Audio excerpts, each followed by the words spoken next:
Recently we discussed how we can know for certain about the historical Jesus of Nazareth, and how certain our knowledge is. It all amounts to a basic certainty about Jesus, the real historical person. From these 5 prepositions, we can arrive at even more certainties about him. For instance, we know that Jesus was socialized into a specific first century Eastern Mediterranean set of social institutions. All humans know social institutions, fixed forms of social life. Look carefully at this list. How many of these social institutions did Jesus know about? Only 2. Do you remember the story in the Synoptic Gospels when Jesus' enemies presented him with the coin bearing Caesar's face? And Jesus replied, "Render unto Caesar what belongs to Caesar, but render unto God what belongs to God." When many Western 21st century Christians read this story, they think wrongly that it has to do with the separation of church and state, but it can't be referring to that. The reason is because the separation of church and state, and the separation of market, bank, and state would not happen until the 18th century. So, we can safely say that in the world of Jesus, there were only 2 focal social institutions, kinship and politics. Wait a minute, what about religion? I came to know about Jesus and know Jesus in religion. After all, Jesus himself was a great religious figure who talked about religion. The Gospels, together with all the other scriptures, are religious texts, aren't they? And not only that, but Jesus also talked economics. He spoke out against the greedy rich and the plight of the poor. Many of his parables involved peasant economics. What gives? Well, whenever you encounter economics and religion in the Gospels, they must be embedded into either kinship or politics. Therefore, every single time the Gospels express and understand economics and religion, either politics or kinship supply the roles, statuses, and values. For example, in the New Testament, Jesus is proclaimed Messiah. Okay, that is political religion. And Jesus gives a gospel, or the good news proclamation. That's political religion also. The kingdom of God is at hand, says Jesus. Right, Jesus is talking Israelite theocracy, folks. Kingdom of God, that's theocracy. That's political religion. Religion embedded into politics. See? And when you think about kingdom of God this way, get out of your head 18th century German anachronistic ideas of apocalyptic and eschatology. There's none of that stuff there. But if you want to think of something related to Jesus that does exist in our time, match up much better, I'll give you a few ideas.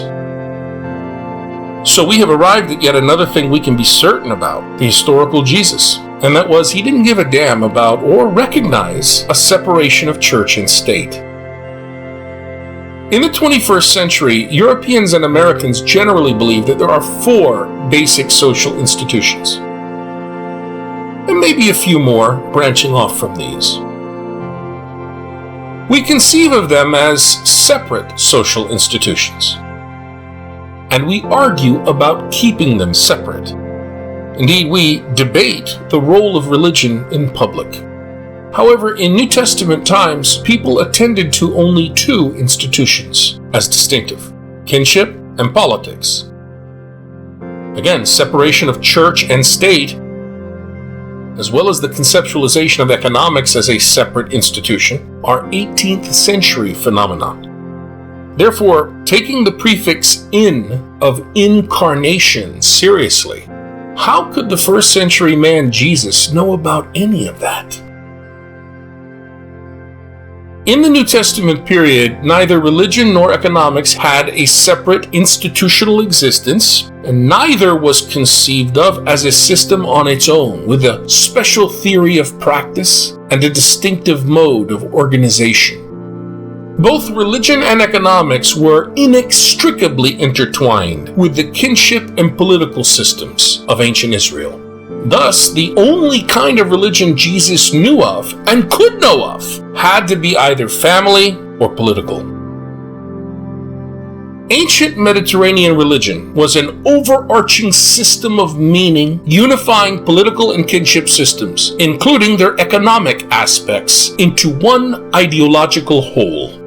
The only religion Jesus could know of or experience served to legitimate and articulate, or delegitimate and criticize, the patterns of both politics and family. Its language was drawn from both kinship relations and politics,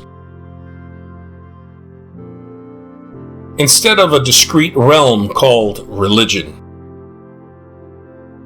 Therefore, Jesus' religion was embedded, meaning that religious goals, behaviors, roles, employment, organization, and systems of worship were governed by political and kinship considerations, never religious considerations.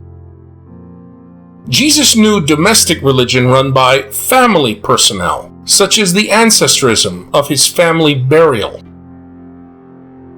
And he knew political religion run by political personnel. But neither Jesus nor anyone from his cultural world knew religion in a separate, abstract sense, run by purely religious people. The temple in Jerusalem that Jesus made pilgrimages to was never a religious institution somehow separate from political institutions. Nor was worship ever separate from what Israelites did in their home. The religion of Jesus is very different than ours. It was the meaning he gave to the way the two fundamental systems, politics and kinship, were put into practice. Given our certainty about religion as Jesus knew it, how then do we understand the meaning of Jesus' statement about rendering to Caesar and God what belongs to each? One thing's for sure, it would be anachronistic to read back into the statement either the modern idea of the separation of church and state, or the contemporary notion that economics, including the tax system, somehow has a separate institutional existence in a realm of its own. You know, many Christians today enjoy asserting the mistaken idea that there are two kingdoms, one political economic, and the other religious. They claim that the political economic kingdom belongs to Caesar, while the religious kingdom belongs to God. And they claim that Jesus gives each kingdom its due with his reply to his enemies. But this is anachronistic nonsense. It confuses ancient social patterns with our own.